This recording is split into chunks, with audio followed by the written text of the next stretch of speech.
RJD की मुख्य प्रवक्ता प्रियंका भारती अच्छा बोलती है, लेकिन बहुत बोलती है, जरूरत से ज्यादा बोलती है और जो भी बोलती है बकवास ही बोलती है। अपने पार्टी को डिफेंड करो, अच्छी बात है, मगर आपके पार्टी के सपोर्टर्स की जो हालत है ना, उनकी जो टाइप है, वो तो ये वाला वीडियो देखकर हमको समझ में आ जाता है कि आपके सपोर्टर्स, आपकी पार्टी किस टाइप की पार्टी है।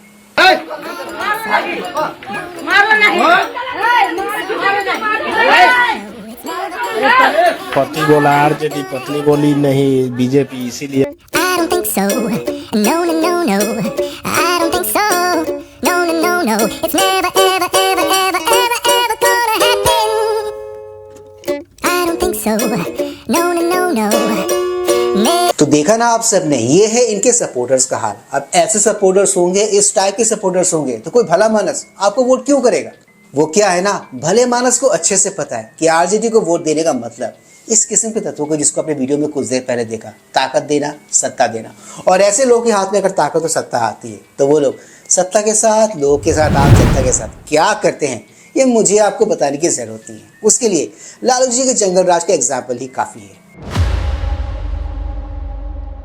Please like, share, subscribe YouTube channel, ताकि हम ऐसे कंटेंट्स बनाते रहें और हमारा ये कंटेंट ज्यादा से ज्यादा लोगों तक पहुंचे। तो दोस्तों, ज्यादा वक्त न गवाते हुए let's go back to the topic then. हाल ही में आए ज्यादातर एग्जिट पोल रिपोर्ट्स में क्या रिजल्ट आया, ये तो हमने आपने अच्छे से देखा ही है। ज्यादातर एग्जिट पोल रिपोर्ट्स एनडीए को जीता हुआ दिखा रही है और एमजीपी यानी कि महागठबंधन को हारते हुए दिखा रही है। इसी मुद्दे के इर्द गिर्द चल रहे एक डिबेट शो में आरजेडी की वाचार प्रवक्ता प्रियंका भारती हत्थे चढ़ गई वरिष्ठ पत्रकार संदीप चौधरी जी के। तो आप बिलीव नहीं करोगे दोस्तों, एंकर ने उनको उस डिबेट शो में, इंटायर डिबेट शो में शुरू से लेकर एंड तक, शुरू से लेकर अंत तक ऐसा ग्रिल किया है, ऐसा ग्रिल किया है, ऐसा ग्रिल किया है, उसको देख के आपको लगेगा जैसे टोस्टर में से जला हुआ टोस्ट बाहर आया। नहीं लग पाई नैया पार, नहीं बन पाई तेजस्वी सरकार। संदीप जी 7 क्या 70 बोले, 70 लोग बोले, क्या फर्क पड़ता है? क्या इन्हीं लोगों ने कुछ आकलन नहीं किया था बंगाल चुनाव में? क्या इन्हीं लोगों ने 2024 के लोकसभा चुनावों के लिए बड़े बड़े आंकड़े नहीं दिए थे? क्या हुआ था? हमने देखा है इनको ध्वस्त होते हुए। ऐसा क्या कर दिया नीतीश कुमार जी ने पिछले 5 सालों में? 43 इतना पहुंच जाएंगे? ये लोग इतना बढ़ चढ़कर कैसे लाइनों में खड़े होते दिखाई दे रहे हैं प्रियंका? ये प्रो इनकम्बेंसी है कि ये नाराजगी है? नाराजगी तो मुझे नहीं दिखाई दी। मतलब लोग नाराज नहीं, दिखाई दे रहा है। हाँ, सही दिखाई दे रहा है, क्योंकि हमारा जो आकलन है वो यही है कि हर विधानसभा में 25 से 30 हजार ज्यादा लोगों ने वोट किया है। और वो कौन लोग हैं? वो वही लोग हैं जिनको तेजस्वी जी ने कहा था छठ में बिहार आए तो ठेकुआ खा के वापस मत लौटिएगा, पलायन को रोकना है तो यहीं रुककर वोट करें। उन लोगों ने वोट किया, जो लोग पलायन करते थे। महिलाओं ने हमें वोट किया है, युवाओं ने खास तौर पर, क्रॉस कास्ट, क्रॉस रिलीजन, सभी ने। प्रचार थम गया था 9 तारीख को, उसके बाद तेजस्वी 10 तारीख को प्रेस कॉन्फ्रेंस करते हैं। साइलेंस पीरियड कहा जाता है ना कि भाई इसमें शांत रहो। वो आरोप लगाते हैं जी वोट चोरी होगी, अभी आंकड़े नहीं बताए, वो समस्तीपुर में जी वीवीपैट मिल रही है, फलानी जगह कहीं वीवीपैट मिल रही है, ये सीएपीएफ की तैनाती कर दी। 14 राज्य जो एनडीए शासित हैं वहां से बुलाए गए पुलिस बल, बताना भूल गए 7 आपके भी शासित राज्यों से सीएपीएफ बुलाई गई है। वो जमीन तैयार कर रहे थे क्या तेजस्वी? समस्तीपुर में वीवीपैट नहीं मिले थे क्या? वो किसी झालमुड़ी का पैकेट थोड़े थे कि आप कोई खाया हाथ धो करके पोस्ट अरे फेंक दिया। मॉक की स्लिप थी, कुछ भी एआरओ को सस्पेंड कर दिया गया है। यही हैंडलर बनने के लिए यहाँ पटना में बैठे हुए थे क्या? सवाल तो ये भी सबसे बड़ा है। और सबसे इम्पोर्टेंट तो ये है, आ गए ना, अब हैंडलर कर रहे थे, उनको तो दिल्ली आना पड़ गया, दिल्ली में धमाका हो गया। वो धमाके को भी आतंकी बोलने से अब सब गुरेज कर रहे हैं, क्योंकि आतंकी हमले के बाद, आतंकी हमले का तो जवाब युद्ध से है, ये सरकार ने कह रखा है। सारा मीडिया भी है, इन्हें आतंकी हमला नहीं कह रहा, धमाका कह रहा है, पर आतंकी बता रहा है सारे डॉक्टर्स को। ये भी कमाल हो रहा है आज। कमाल तो ऐसा हुआ कि अमित शाह जी भूल गए कि वो गृह मंत्री हैं। वो भूल गए, तभी इतने दिनों से पटना में पड़े हुए थे चुनाव को किसी तरीके से अफेक्ट करने के लिए। हमने गलत नहीं कहा है संदीप जी, और आप ही के चैनल के माध्यम से पूरे देश 14 तारीख को ये मत कहने लग जाना कि हम जो सवाल उठा रहे थे वो सही थे। अभी आप कह रही हैं नहीं ये बढ़ा हुआ मतदान आपके पक्ष में जा रहा है। 14 तारीख को ध्यान रखिएगा, आज जो कह रही हैं इनको फिर मैं रिकॉर्ड कर रहा हूं ये सब कुछ। आप रिकॉर्ड करिए, और हम आप ही के चैनल से बता दे रहे हैं अमित शाह या उनके कोई भी चेले यहाँ पर गड़बड़ करने की कोशिश ना करें, जैसे पिछले बार गड़बड़ी उन्होंने की।